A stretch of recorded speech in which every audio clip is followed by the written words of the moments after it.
The Secret Garden by Frances Hodgson Burnett. Chapter 4. Martha. When she opened her eyes in the morning, it was because a young housemaid had come into her room to light the fire, and was kneeling on the hearthrug, raking out the cinders noisily. Mary lay and watched her for a few moments, and then began to look about the room. She had never seen a room at all like it, and thought it curious and gloomy. The walls were covered with tapestry with a forest scene embroidered on it. There were fantastically dressed people under the trees, and in the distance there was a glimpse of the turrets of a castle. There were hunters and horses and dogs and ladies. Mary felt as if she were in the forest with them. Out of a deep window she could see a great climbing stretch of land which seemed to have no trees on it, and to look rather like an endless, dull, purplish sea. "What is that?" she said, pointing out of the window. Martha, the young housemaid, who had just risen to her feet, looked and pointed also. "That there?" she said. "Yes, that's the moor," with a good-natured grin. "Does tha like it?" "No," answered Mary, "I hate it." "That's because thou'rt not used to it," Martha said, going back to her hearth. "Tha thinks it's too big and bare now. But tha will like it." "Do you?" inquired Mary. "Aye, that I do," answered Martha, cheerfully polishing away at the grate. "I just love it. It's none bare. It's covered with growing things as smells sweet. It's fair lovely in spring and summer when the gorse and the broom and heather's in flower. It smells of honey, and there's such a lot of fresh air, and the sky looks so high, and the bees and skylarks make such a nice noise hummin' and singin'. I wouldn't live away from the moor for anything." Mary listened to her with a grave, puzzled expression. The native servants she had been used to in India were not in the least like this. They were obsequious and servile, and did not presume to talk to their masters as if they were their equals. They made salams and called them "protector of the poor" and names of that sort. Indian servants were commanded to do things, not asked. It was not the custom to say "please" and "thank you," and Mary had always slapped her Ayah in the face when she was angry. She wondered a little what this girl would do if one slapped her in the face. She was a round, rosy, good-natured looking creature, but she had a sturdy way which made Mistress Mary wonder if she might not even slap back, if the person who slapped her was only a little girl. "You are a strange servant," she said from her pillows, rather haughtily.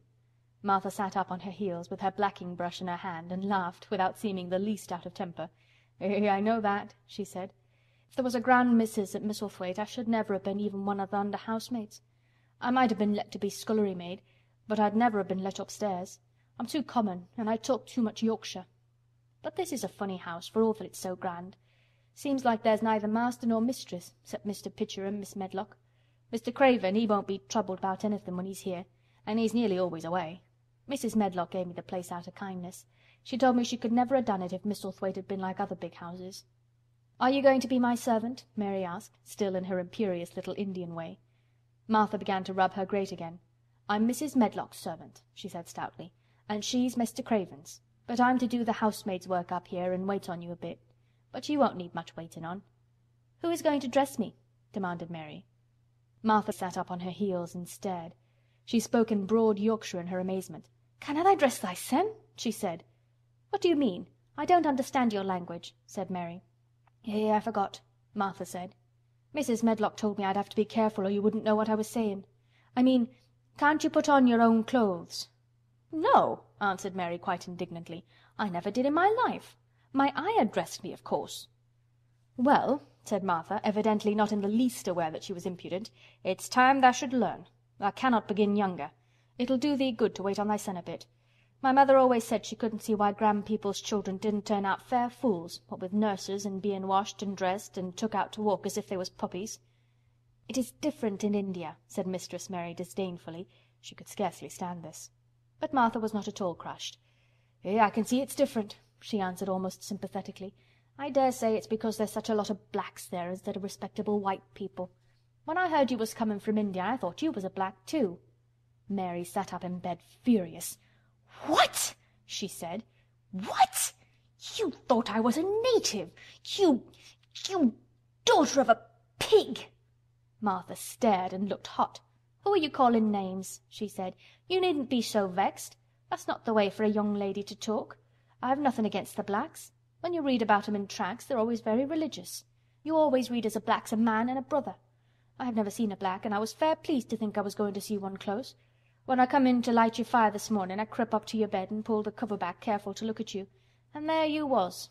disappointedly. "No more black than me, for all you're so yeller." Mary did not even try to control her rage and humiliation. "You thought I was a native! You dared! You don't know anything about natives! They're not people, they're servants who must salaam to you! You know nothing about India! You know nothing about anything!" She was in such a rage and felt so helpless before the girl's simple stare, and somehow she suddenly felt so horribly lonely and far away from everything she understood and which understood her, that she threw herself face downward on the pillows and burst into passionate sobbing. She sobbed so unrestrainedly that good-natured Yorkshire Martha was a little frightened and quite sorry for her. She went to the bed and bent over her. You mustn't cry like that there," she begged. "You mustn't for sure. I didn't know you'd be vexed. I don't know anything about anything, just like you said. I beg your pardon, miss, do stop crying." There was something comforting and really friendly in her queer Yorkshire speech and sturdy way, which had a good effect on Mary. She gradually ceased crying and became quiet. Martha looked relieved. "It's time for thee to get up now," she said. "Mrs. Medlock says I was to carry thy breakfast and tea and dinner into the room next to this. It's been made into a nursery for thee. I'll help thee on with thy clothes if I'll get out of bed. If the buttons are at the back, thou cannot button them up thyself." When Mary at last decided to get up, the clothes Martha took from the wardrobe were not the ones she had worn when she arrived the night before with Mrs. Medlock. "Those are not mine," she said. "Mine are black." She looked the thick white wool coat and dress over, and added with cool approval, "Those are nicer than mine." "These are the ones thou must put on," Martha answered. "Mr. Craven ordered Mrs. Medlock to get 'em in London. He said, 'I won't have a child dressed in black wandering about like a lost soul,' he said. 'It'd make the place sadder than it is. Put colour on her.' Mother said she knew what he meant. Mother always knows what a body means. She doesn't hold with black herself." "I hate black things," said Mary. The dressing process was one which taught them both something.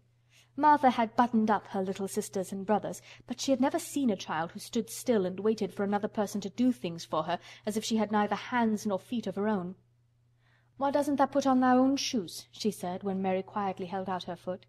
"My ayah did it," answered Mary, staring. "It was the custom." She said that very often. It was the custom. The native servants were always saying it. If one told them to do a thing their ancestors had not done for 1,000 years, they gazed at one mildly and said, "It is not the custom," and one knew that was the end of the matter. It had not been the custom that Mistress Mary should do anything but stand and allow herself to be dressed like a doll, but before she was ready for breakfast she began to suspect that her life at Misselthwaite Manor would end by teaching her a number of things quite new to her. Things such as putting on her own shoes and stockings, and picking up things she let fall. If Martha had been a well-trained, fine young lady's maid, she would have been more subservient and respectful, and would have known that it was her business to brush hair and button boots and pick things up and lay them away. She was, however, only an untrained Yorkshire rustic, who had been brought up in a moorland cottage with a swarm of little brothers and sisters, who had never dreamed of doing anything but waiting on themselves and on the younger ones, who were either babies in arms or just learning to totter about and tumble over things. If Mary Lennox had been a child who was ready to be amused, she would perhaps have laughed at Martha's readiness to talk, but Mary only listened to her coldly and wondered at her freedom of manner. At first she was not at all interested, but gradually, as the girl rattled on in her good-tempered, homely way, Mary began to notice what she was saying. You should see 'em all," she said. "There's 12 of us, and my father only gets 16 shilling a week. I can tell you my mother's put to it to get porridge for 'em all. They tumble about on the moor and play there all day, and mother says the air of the moor fattens 'em. She says she believes they eat the grass same as the wild ponies do. Our Dickon, he's 12 years old, and he's got a young pony he calls his own." "Where did he get it?" asked Mary.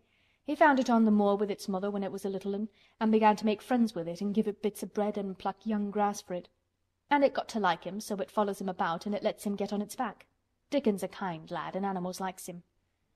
Mary had never possessed an animal pet of her own, and had always thought she should like one, so she began to feel a slight interest in Dickon, and as she had never before been interested in anyone but herself, it was the dawning of a healthy sentiment. When she went into the room which had been made into a nursery for her, she found that it was rather like the one she had slept in. It was not a child's room, but a grown-up person's room, with gloomy old pictures on the walls and heavy old oak chairs. A table in the center was set with a good substantial breakfast. But she had always had a very small appetite, and she looked with something more than indifference at the first plate Martha set before her. "I don't want it," she said. "Tha doesn't want thy porridge?" Martha exclaimed incredulously. "No." "Tha doesn't know how good it is. Put a bit of treacle on it, or a bit of sugar." "I don't want it," repeated Mary. "Eh!" said Martha. "I can't abide to see good victuals go to waste.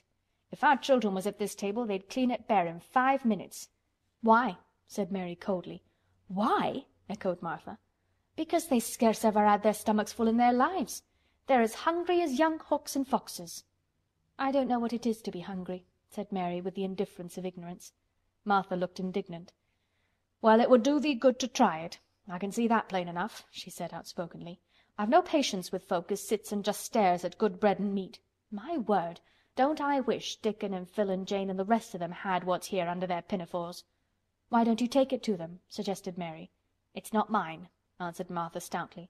"And this isn't my day out. I get my day out once a month, same as the rest. Then I go home and clean up for Mother and give her a day's rest." Mary drank some tea and ate a little toast and some marmalade. "You wrap up warm and run out and play, you," said Martha. "It'll do you good and give you some stomach for your meat." Mary went to the window. There were gardens and paths and big trees, but everything looked dull and wintry. "Out? Why should I go out on a day like this?" "Well, if tha doesn't go out tha'lt have to stay in. And what has tha got to do?" Mary glanced about her. There was nothing to do. When Mrs. Medlock had prepared the nursery she had not thought of amusement. Perhaps it would be better to go out and see what the gardens were like. "Who will go with me?" she inquired. Martha stared. "You'll go by yourself," she answered. "You'll have to learn to play like other children does when they haven't got sisters and brothers. Our Dickon goes off on the moor by himself and plays for hours. That's how he made friends with the pony. He's got sheep on the moor that knows him, and birds as comes and eats out of his hand. However little there is to eat, he always saves a bit of his bread to coax his pets." It was really this mention of Dickon which made Mary decide to go out, though she was not aware of it. There would be birds outside, though they would not be ponies or sheep. They would be different from the birds in India, and it might amuse her to look at them. Martha found her coat and hat for her, and a pair of stout little boots, and she showed her her way downstairs. "If thou goes round that way thou'll come to the gardens," she said, pointing to a gate in a wall of shrubbery. "There's lots of flowers in summer time, but there's nothing bloomin' now." She seemed to hesitate a second before she added, "One of the gardens is locked up. No one has been in it for 10 years." "Why?" asked Mary in spite of herself. Here was another locked door added to the 100 in the strange house. "Mr. Craven had it shut when his wife died so sudden. He won't let no one go inside. It was her garden. He locked the door and dug a hole and buried the key. There's Mrs. Medlock's bell ringing. I must run." After she had gone, Mary turned down the walk which led to the door in the shrubbery. She could not help thinking about the garden which no one had been into for 10 years. She wondered what it would look like, and whether there were any flowers still alive in it. When she had passed through the shrubbery gate, she found herself in great gardens with wide lawns and winding walks with clipped borders. There were trees and flower beds and evergreens clipped into strange shapes, and a large pool with an old grey fountain in its midst. But the flower beds were bare and wintry, and the fountain was not playing. This was not the garden which was shut up. How could a garden be shut up? You could always walk into a garden.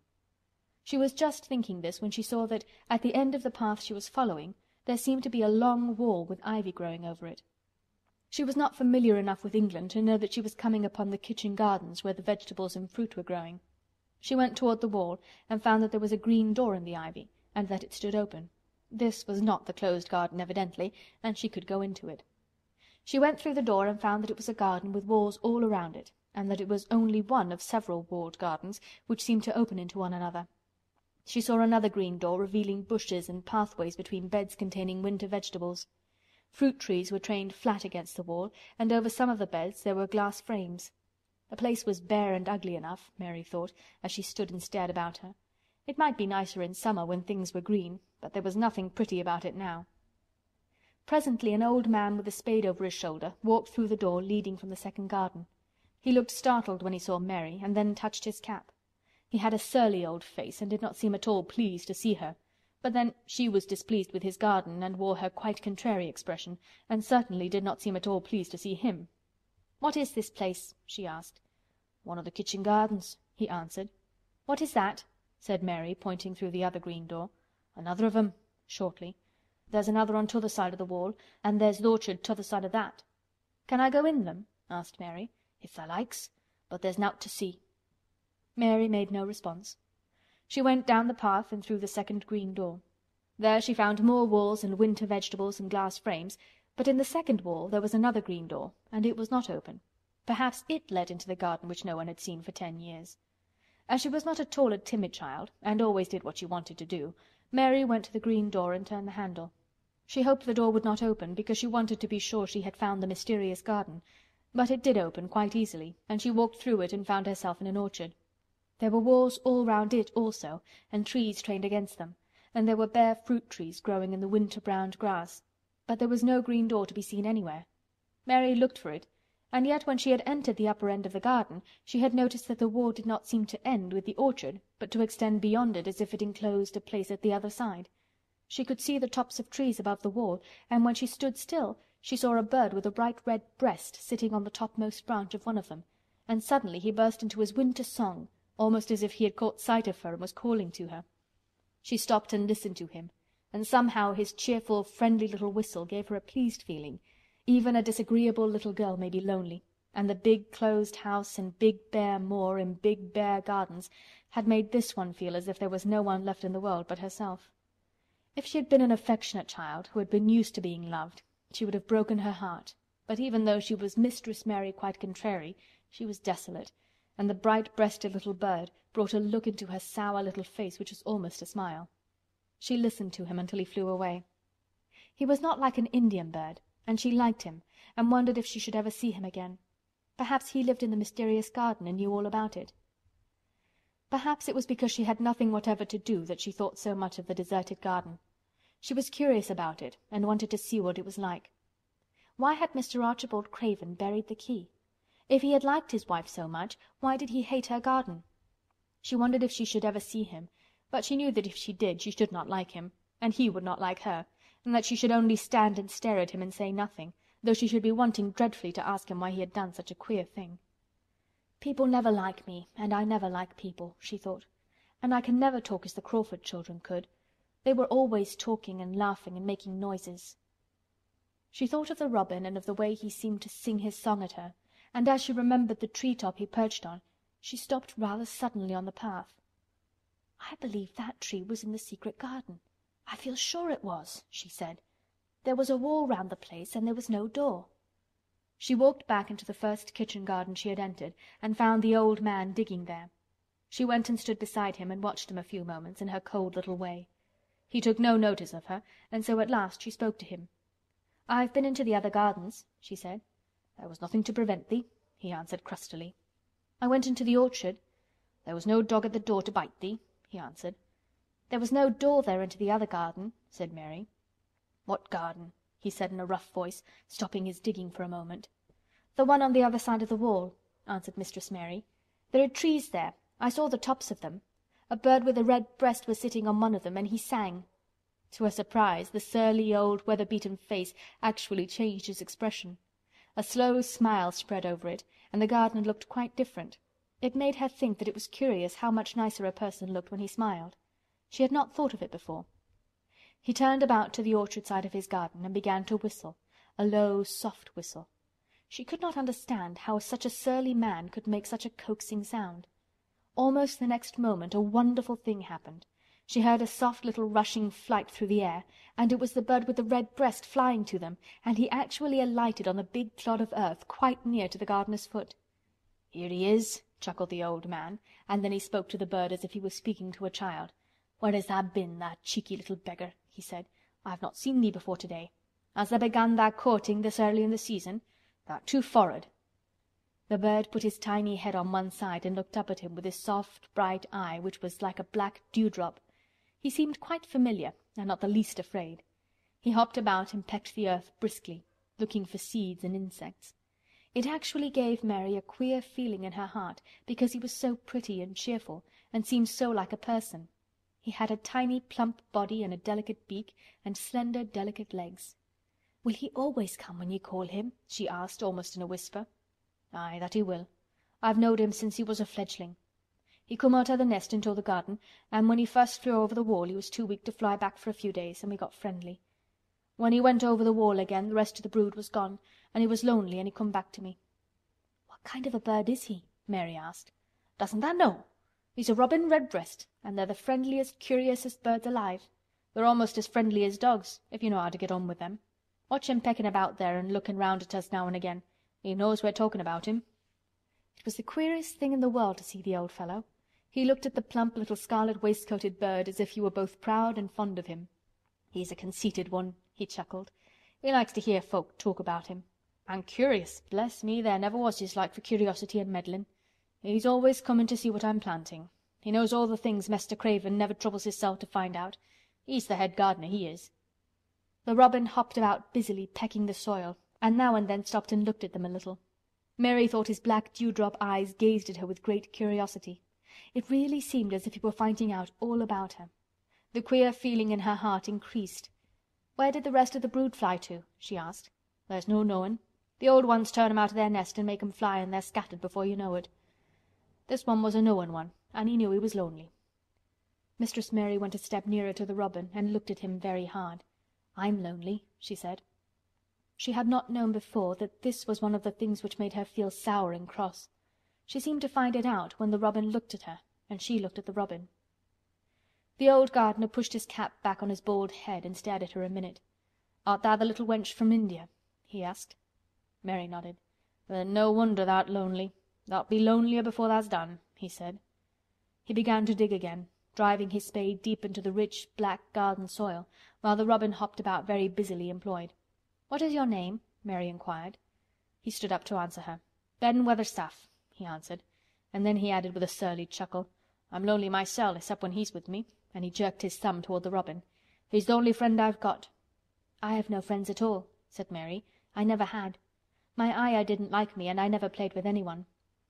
It is a Yorkshire habit to say what you think with blunt frankness, and old Ben Weatherstaff was a Yorkshire moorman. "Tha an' me are a good bit alike," he said. "We was wove out o' the same cloth. We're neither of us good lookin', and we're both of us as sour as we look. We've got the same nasty tempers, both of us, I'll warrant." This was plain speaking, and Mary Lennox had never heard the truth about herself in her life. Native servants always salaamed and submitted to you, whatever you did. She had never thought much about her looks, but she wondered if she was as unattractive as Ben Weatherstaff, and she also wondered if she looked as sour as he had looked before the robin came. She actually began to wonder also if she was nasty-tempered. She felt uncomfortable. Suddenly a clear, rippling little sound broke out near her and she turned round. She was standing a few feet from a young apple tree, and the robin had flown onto one of its branches and had burst out into a scrap of song. Ben Weatherstaff laughed outright.